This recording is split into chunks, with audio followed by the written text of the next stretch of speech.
BJP ತತ್ವ ಸಿದ್ಧಾಂತನೇ ಗೊತ್ತಿಲ್ಲ ಇವರಿಗೆ. ಕಾಂಗ್ರೆಸ್ ಜೆಡಿಎಸ್ ಬಿಟ್ಟು ಬಂದರು ಪಾಪ ಗೌರವದಿಂದ ಅದಾರ ಬಿಜೆಪಿಲಿ.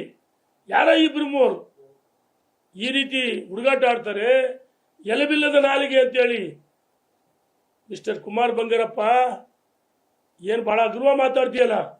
ಕಾಂಗ್ರೆಸ್ ವಿರುದ್ಧ ಬಂದಿದ್ರಿ ನೀನು. ಯಾಕೆ ಮೊನ್ನೆ 2023 ಸೋತ್ಮೇಲೆ ಕಾಂಗ್ರೆಸ್ ಸೇರಕ್ಕೆ ಕದ ತಟ್ಟಲಿಲ್ವಾ?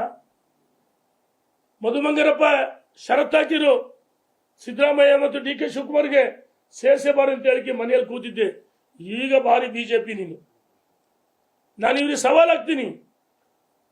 ನಿಮಗೆ ಇವ್ರು ಬಿಟ್ಟ್ಯಾರು ಅವ್ರು ಬಿಟ್ಟ್ಯಾರು ಅಂತ ಅಭ್ಯರ್ಥಿ ಹುಡುಕಾಡ್ತಿಲ್ಲ. ಭಾರತೀಯ ಜನತಾ ಪಾರ್ಟಿ ಒಮ್ಮತದಿಂದ ನಮ್ಮ ರಾಷ್ಟ್ರೀಯ ನಾಯಕರು ನಿಮ್ಮನ್ನು ಕೇಳಿ ಮಾಡಲಿಲ್ಲ, ನಮ್ಮನ್ನು ಕೇಳಿ ಮಾಡಲಿಲ್ಲ. ರಾಜ್ಯದಲ್ಲಿ ಭಾರತೀಯ ಜನತಾ ಪಾರ್ಟಿಯನ್ನು ಕಟ್ಟಿ ಬೆಳೆಸಿ ಕಾರ್ಯಕರ್ತರಿಗೆ ಅಧಿಕಾರ ಕೊಡಕ್ಕೆ ಹೋರಾಟ ಮಾಡಕ್ಕಂಥ ಶಕ್ತಿ ಯಾರು ಹೇಳಿದ್ರೆ ಅದು ವಿಜೇಂದ್ರ ಅಂತ ಹೇಳಿ ರಾಷ್ಟ್ರೀಯ ನಾಯಕರ ತೀರ್ಮಾನವನ್ನು ವಿರೋಧ ಮಾಡ್ತೀರಂದ್ರೆ ನಿಮಗೆ ನಾಚಿಕೆ ಆಗಲ್ವಾ? ನೀವು ವಿಜೇಂದ್ರ ಯಡಿಯೂರಪ್ಪ ಟೀಕೆ ಮಾಡೋದು ಒಂದೇ, ಮೋದಿ ಟೀಕೆ ಮಾಡಿ, ಅಮಿತ್ ಶಾ ನಡ್ಡಾ ಟೀಕೆ ಮಾಡೋದು ಒಂದೇ. ಎಚ್ಚರಿಕೆಯಿಂದ ಮಾತಾಡಬೇಕು. ಇವತ್ತು ವಿಜೇಂದ್ರ ಯಡಿಯೂರಪ್ಪ ಟೀಕೆ ಮಾಡ್ತೀರಿ, ನಾಳೆ ಮುಂದುವರೆದ ಭಾಗ ನರೇಂದ್ರ ಮೋದಿನೂ ಟೀಕೆ ಮಾಡ್ತೀರಿ, ಅಮಿತ್ ಶಾನೂ ಟೀಕೆ ಮಾಡ್ತೀರಿ, ನಡ್ಡಾನೂ ಟೀಕೆ ಮಾಡ್ತೀರಿ. ಅದಕ್ಕೋಸ್ಕರ ನಾವು ಒಟ್ಟಾಗಿ ಸೇರಿ ತುರ್ತಾಗಿ, ಇದು ತುರ್ತು ಸಭೆ ಏನಾಗಿದೆ, ಕಳೆದ 10 ದಿವಸಗಳಿಂದ ಧರ್ಮಸಭೆಗಳು, ದೇವಸ್ಥಾನ ಉದ್ಘಾಟನೆಗಳು, ಮದುವೆ ಸಮಾರಂಭಗಳು, ಪುಣ್ಯದ ಕೆಲಸಗಳು, ಗೃಹ ಪ್ರವೇಶ, ನಾವೆಲ್ಲ ಕ್ಷೇತ್ರದಲ್ಲಿದ್ವಿ. 10 ದಿವಸ ಕ್ಷೇತ್ರ ಓಟ ಮಾಡಿ ನಿನ್ನೆ ತುರ್ತಾಗಿ ಬಂದ್ವಿ, ಚರ್ಚೆ ಮಾಡಿದ್ವಿ. ಮುಂದಿನ ಬುಧವಾರ, ಎಷ್ಟಿಲ್ಲ ಬುಧವಾರ, ಮುಂದಿನ ಬುಧವಾರ 12ನೇ ತಾರೀಕು ಬಹಳ ದೊಡ್ಡ ಸಂಖ್ಯೆ ಸೇರ್ತೀವಿ. ಮತ್ತು ದಿಲ್ಲಿ, ಯಾಕಂದ್ರೆ ಚುನಾವಣೆ ಆದರೆ ಬಿಜಿ ಆದರೆ ದಿಲ್ಲಿಗೆ ಹೋಗ್ಬೇಕಂತ ತೀರ್ಮಾನ ಮಾಡಿದ್ವಿ. ನಮ್ಮಲ್ಲಿ ಒಂದು ಏನು ಮಾಜಿ ಸಚಿವರ ಶಾಸಕರ ಸಭೆಯಲ್ಲಿ ಎಮರ್ಜೆನ್ಸಿ ಇದ್ರೆ ಮಾತಾಡೋಕ್ಕೆ ನಮಗೆ ಕೆಲವರಿಗೆ ಏನೇ ನಿರ್ಣಯ ಇದ್ರೂ ನಾವು ಅದಕ್ಕೆ ಸಹಮತ ಇದೀವಿ ಅಂತ ಹೇಳಿದರೆ ನಮ್ಮ ಗ್ರೂಪ್ನಲ್ಲಿ ಬೆಂಬಲವನ್ನು ವ್ಯಕ್ತಪಡಿಸ್ತಾರೆ. ಹಾಗಾಗಿ ದಿಲ್ಲಿಗೂ ತೆರಳ್ತೀವಿ. ನಾಯಕರ ಗಮನ ಸಮಯವನ್ನು ಕೇಳ್ಕೊಂಡು ಇವ್ರಂಗೆ ಸುಮ್ಮನೆ ಹೇಳಿ ಆಗ್ಬಿಡ್ತೀವಿ ಅರಿವೇ ಆಗ್ಬಿಡ್ತದೆ. ಸುಮ್ಮನೆ ದಿಲ್ಲಿಗೋ ದಂಡಯಾತ್ರೆ ಇವರು ದಂಡಪಿಂಡಗಳು. ಇವರು ಮಾನಸಿಕ ಅಸ್ವಸ್ಥ ಆಗ್ಬಿಡ್ತಾರೆ. ಯಾಕೆ ಇಷ್ಟ ಆಡ್ತಾರೆ ಅಂದ್ರೆ ವಿಜೇಂದ್ರ ರಾಜ್ಯದ ಅಧ್ಯಕ್ಷರಾಗಿ ಮುಂದುವರಿಯೋದು 100% ಸತ್ಯ. ಅದಕ್ಕೋಸ್ಕರ ಚಡಪಡಿಸ್ತಿದ್ದಾರೆ. ಏನಾದರೂ ಮಾಡಿ ತಡೆಗಟ್ಟಬೇಕು, ಮಾಧ್ಯಮಗಳು ಸೃಷ್ಟಿ ಮಾಡಿಸ್ಬೇಕು. ಈ ಸ್ವಾಮಿ ಜನ ಕೇಳ್ತಾರೆ, ಜನರಿಗೆ ಉತ್ತರ ಕೊಡೋಕ್ಕಾಗ್ತದೆ. ನಮಗೆ ಅಸಹ್ಯ ಆಗ್ತದೆ ಇವ್ರ ನಡವಳಿಕೆಗಳಿಂದ. ಮತ್ತು ಕಾಂಗ್ರೆಸ್ಸಿನ ಮುಖಂಡರು ನಮಗೆ ಕೇಳ್ತಾರೆ, ನಿಮ್ಮ ಬಿಜೆಪಿ ಒಳಗೆ ಏನು ನಡೀತಾ ಇದೆ? ಅರೆ ನೋಡಿ ನಮ್ಮಲ್ಲಿ ಎಷ್ಟು ಗುಂಪುಗಳದಾವೆ, ಬಡದಾಡ್ತಿದೀವಿ. SC ST ಆ ಸಮಾಜ ಈ ಸಮಾಜ, ಹಿಂದೂ ವರ್ಗ ಮುಂದುವರ್ಗ ಹೊಡೆದಾಡ್ತಾ ಇದೀವಿ. ನಿಮ್ಮ ಇಶ್ಯೂವಿಂದ ನಮ್ಮ ಭ್ರಷ್ಟಾಚಾರಗಳು ಹೊರಗಡೆ ಬರ್ತಾ ಇಲ್ಲ.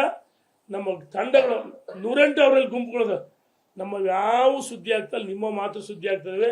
ನಿಮಗೆ ಏನಾಗಿದೆ ಅಂತ ಕಾಂಗ್ರೆಸ್ಸಿನ ಮುಖಂಡರು ಶಾಸಕರು ಕೇಳ್ತಾರೆ. ನಮಗೆ ಅಸಹ್ಯ ಅನಿಸ್ತದೆ. ಅನಿವಾರ್ಯವಾಗಿ ಇವತ್ತು ತುರ್ತಾಗಿ ಸಭೆ ಸೇರಿದ್ವಿ. 12ನೇ ತಾರೀಕು ದೊಡ್ಡ ಮಟ್ಟದಲ್ಲಿ ನಾವು ನಿರ್ಣಯ ಮಾಡಿ ಸಭೆಯನ್ನು ಸೇರ್ತೀವಿ. ಮುಂದಿನ ಬುಧವಾರ ಯಾವ್ದಾದ್ರು ಹೋಟೆಲ್ ಒಂದು ಸ್ಥಳವನ್ನು ನಿಗದಿ ಮಾಡಿ ನಿಮಗೂ ತಿಳಿಸ್ತೀವಿ. ದಿಲ್ಲಿಗೆ ಹೋಗ್ತೀವಿ. ಇಲ್ಲಿ ನಿಲ್ಲಿಸಬೇಕು, ಇದು ಸರಿಯಲ್ಲ ಅಂತೇಳಿ ಕಿಚ್ಚಪಡ್ತೀವಿ. ಆಮೇಲೆ ಹರೀಶ್ ಯಡಿಯೂರಪ್ಪನ ವಿಜೇಂದ್ರನ ಅವ್ರ ಹುಟ್ಟುಹಬ್ಬಕ್ಕೆ ನಾನು ಹೋಗಿದ್ದೆ. ಕಾಲಿಡಿದು ಕೈ ಹಿಡಿದು ವಿಜೇಂದ್ರ ಕರ್ಕೊಂಡ್ಬಂದು ಮೆರವಣಿಗೆ ಮಾಡಿಸಿದ್ದು. ನನ್ನನ್ನು ಕರೆದ ಪುಣ್ಯಾತ್ಮ. ಹೋಗಿ ಭರ್ಜರಿ ಭಾಷಣ ಮಾಡಿ ಟಿಕೆಟ್ ಕೊಡ್ತೀವಿ ಅಂತೇಳಿ ಗೆಲ್ಸಿ ಅಂತ ಹೇಳಿ ಬಂದ್ವಿ. ಮಿಸ್ಟರ್ ಹರೀಶ, ಯಾರಿಂದ ನೀನು MLA ಇದು ಗೊತ್ತಿದೆಯಾ? ಕ್ಷೇತ್ರದಲ್ಲಿ ನಿನ್ನ ಜನ ನಿನಗೆ ತೂತು ನನ್ನ ಪಕ್ಕ ಕ್ಷೇತ್ರ ಮುಗಿತಾ ಇದಾರೆ. ಯಡಿಯೂರಪ್ಪನ ಬಗ್ಗೆ ವಿಜೇಂದ್ರ ಬಗ್ಗೆ ಮಾತ್ರ ಅಲ್ಲಿ ಸಹಿಸಲ್ಲ ಜನ.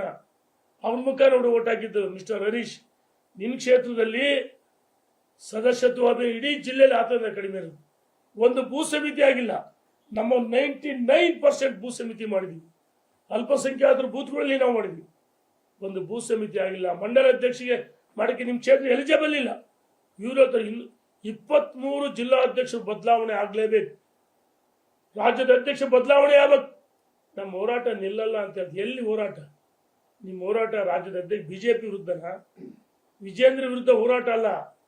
ನೀವು ಮಾಡ್ತಿರೋ ಹೋರಾಟಗಳು ಬಿಜೆಪಿ ವಿರುದ್ಧ ಹೋರಾಟಗಳು. ಹರಿಯಾಣದಲ್ಲಿ ನಿನ್ನ ಯೋಗ್ಯತೆ ಗೊತ್ತಿದೆ, ಏನೂ ಮಾಡೋಕ್ಕಾಗಿಲ್ಲ. ಭ್ರಷ್ಟ ಅಂತ ನೀನೇನು ಮಾಡಿದೆಯಪ್ಪ ಎಲ್ಲ ಪುಣ್ಯಪ್ಪ. ನಿನ್ನ ಕರ್ಮಕಾಂಡಗಳು ನಮಗೆಲ್ಲ ಗೊತ್ತಿದೆ. ಬಾಯಿ ಬೀಗ ಹಾಕ್ಬೇಕಾಗತ್ತೆ. ಇದೇ ರೀತಿ ಮಾತ್ರ ಜನ ದಂಗೆ ಹೇಳ್ತಾರೆ, ಕಾರ್ಯಕರ್ತರ ಮುಖಂಡರು ದಂಗೆ ಹೇಳ್ತಾರೆ. ನಾವು ಕಾರ್ಯಕರ್ತರ ಮುಖಂಡರು ಕ್ಷಮೆ ಕೇಳ್ತೇವೆ. ನಮ್ಮ ಜಗಳದಿಂದ ಕಾಂಗ್ರೆಸ್ಸಿನ ಗುಂಪು ಇವತ್ತು ಕಾಂಗ್ರೆಸ್ ನೋಡಿ, ನಾವೇ ಅವರಿಗೆ ಅಧಿಕಾರ ಕೊಟ್ವಿ ನಮ್ಮ ಒಳ ಜಗಳದಿಂದ. 2013 ಅಧಿಕಾರ ಕೊಟ್ಟದ್ದು ನಮ್ಮಿಂದ. ಯಡಿಯೂರಪ್ಪ ನಿಲ್ಲಿಸಿದ್ರು, ಬಿಜೆಪಿ ಏನಾಯ್ತು ಗೊತ್ತಿದೆ. ಮೊನ್ನೆ ರೀತಿ ಅದೇ 2023 ಅದೇ ಮಾಡಿದ್ರು, ಏನಾಯ್ತು ಬಿಜೆಪಿ. ವಿಜೇಂದ್ರ ಇಳಿಸಿದ್ರೆ ಬಿಜೆಪಿಗೆ 10 ಸ್ಥಾನನೂ ಬರಲ್ಲ. ವಿಜೇಂದ್ರನ ಪಕ್ಷದ ಅಧ್ಯಕ್ಷ ಇಳಿಸಲ್ಲ. ರಾಷ್ಟ್ರೀಯ ನಾಯಕರಿಗೆ ಗೊತ್ತಿದೆ, ವಿಜೇಂದ್ರ ಅಧ್ಯಕ್ಷ ಮುಂದುವರಿತಾರೆ. ಇದು ನಮ್ಮೆಲ್ಲರ ಸಹಮತದ ಒಂದು ಒಮ್ಮತ್ತಿನಂತೆ ತೀರ್ಮಾನ. ಮುಂದಿನ ವಾರ ದೊಡ್ಡ ಮಟ್ಟದಲ್ಲಿ ಸಭೆ ಮಾಡ್ತೀವಿ ಅಂತೇಳಿ ಮಾಧ್ಯಮ ಸ್ನೇಹಿತರಿಗೆ